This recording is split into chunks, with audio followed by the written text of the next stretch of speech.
Halo kawan, balik lagi di channel Logika Jalanan. Tempat kita membedah isu pakai nalar, bukan pakai perasaan, apalagi titipan. Hari ini kita bakal bahas satu nama yang lagi bikin heboh bakat jagat maya, yaitu orang yang bernama Rismon Sianipar. Dulu dia yang paling kencang soal isu ijazah, tapi sekarang dia tiba-tiba balik arah. Pertanyaannya, apakah ini murni sains atau ada sesuatu di balik layar? Mari kita bedah pakai logika jalanan. Kalian pasti tahu kan, Rismon Sianipar ini salah satu penulis buku yang berjudul Jokowi White Paper, yang tebalnya sampai ratusan halaman. Dia dulu dengan sangat yakin lewat berbagai rumus digital forensik menyebut ada kejanggalan di ijazah Pak Jokowi. Tapi sekarang tiba-tiba muncul video klarifikasi yang bilang kalau temuan lamanya itu salah total. Logika jalanannya begini kawan, bagaimana mungkin sebuah penelitian yang katanya ilmiah ditulis sampai ratusan halaman dan melibatkan pakar lainnya itu bisa luput dari hal sepele yang bernama pencahayaan dan rotasi. Apakah waktu nulis buku itu mereka risetnya di ruang gelap, tanpa lampu? Ini nalar yang sulit diterima kalau kita pakai akal sehat. Seorang peneliti sekelas dia, masa baru sadar soal variabel geometri setelah masuk ke ruang pemeriksaan di Polda? Kenapa variabel ajaib itu baru muncul sekarang, bukan pas bukunya diterbitkan? Ini kan satu tanda tanya besar. Kalau cuma gara-gara sudut kamera, hasilnya bisa berubah 180 derajat, maka integritas data ilmiah yang dia bangga-banggakan kemarin patut kita pertanyakan.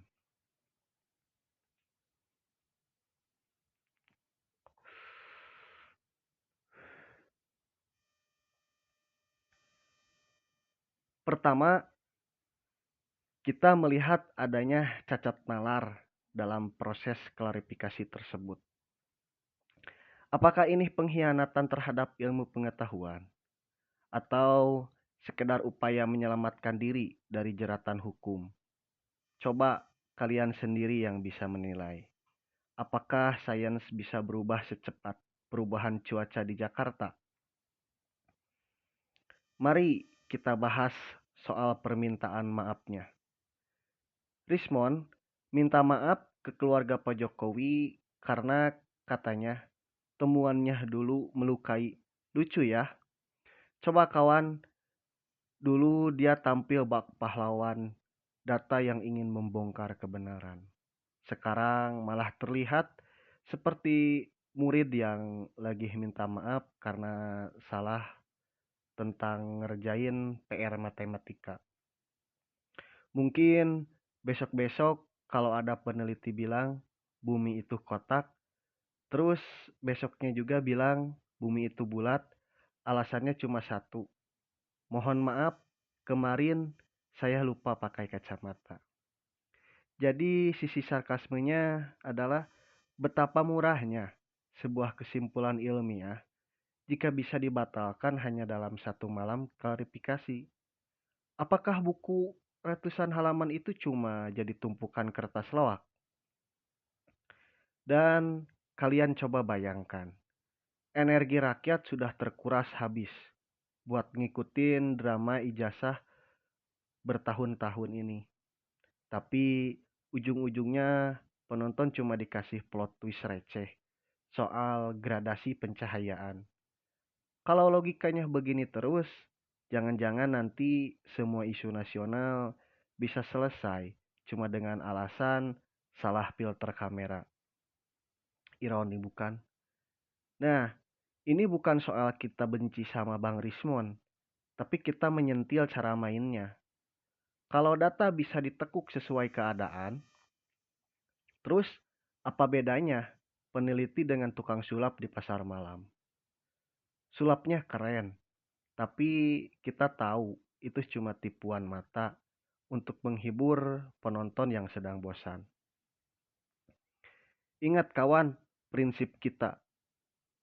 Rakyat itu sebagai bos dan pemerintah atau mereka yang berkuasa adalah pelayan. Isu ijazah ini sudah jadi bola liar yang bikin rakyat terbelah. Sekarang kita salah satu aktor utama di balik layar atau di balik badan utamanya. Rakyat yang sudah lanjur kecewa, marah, dan seperti diprank massal oleh Bang Rismon. Kita sebagai bos di negeri ini berhak merasa kecewa. Kita dikasih tontonan yang katanya demi kebenaran, tapi nyatanya kebenaran itu punya tombol revisi yang bisa ditekan kapan saja. Jangan sampai isu-isu besar lainnya juga berakhir anti klimaks seperti ini, hanya karena kepentingan tertentu yang kita nggak tahu.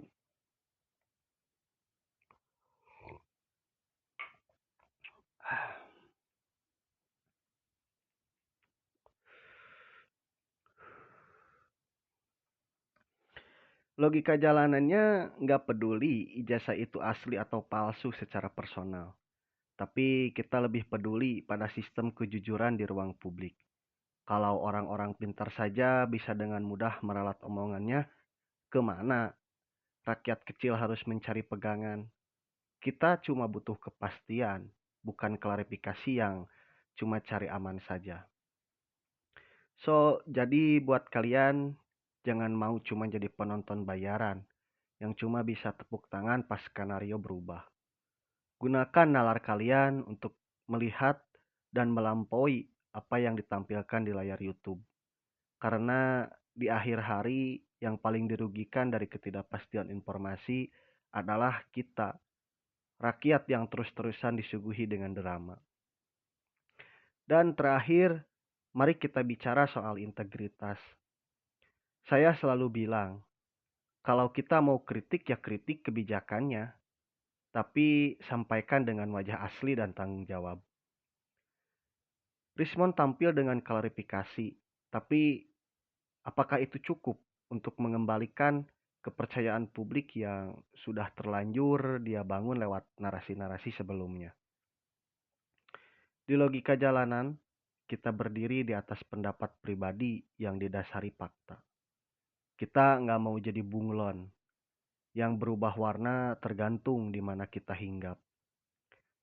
Kalau Rismon berasa berkhianat pada temuannya sendiri, itu urusan dia dengan hati nuraninya. Tapi dampaknya bagi edukasi publik itu yang sangat kita sayangkan. Kritik sistem itu wajib kalau sistemnya rusak. Tapi kalau kritik itu dijadikan alat tawar-menawar, disitulah nalar kita harus siap siaga. Jangan sampai kebenaran ilmiah cuma jadi komoditas yang bisa dijual murah saat tekanan datang menghampiri. Kita butuh pejuang nalar yang konsisten, bukan yang gampang oleng kena angin. Jadi pertanyaannya, apakah Rismon berkhianat? Jawabannya tentu ada di nalar kalian masing-masing. Yang jelas, logika jalanan akan tetap di sini membedah setiap kebijakan dan fenomena tanpa harus takut dibilang salah pencahayaan. Karena kebenaran yang jujur nggak butuh filter kamera untuk terlihat jelas. Dan juga hidup itu butuh nalar, bukan hanya sekedar kabar. Salam logika jalanan.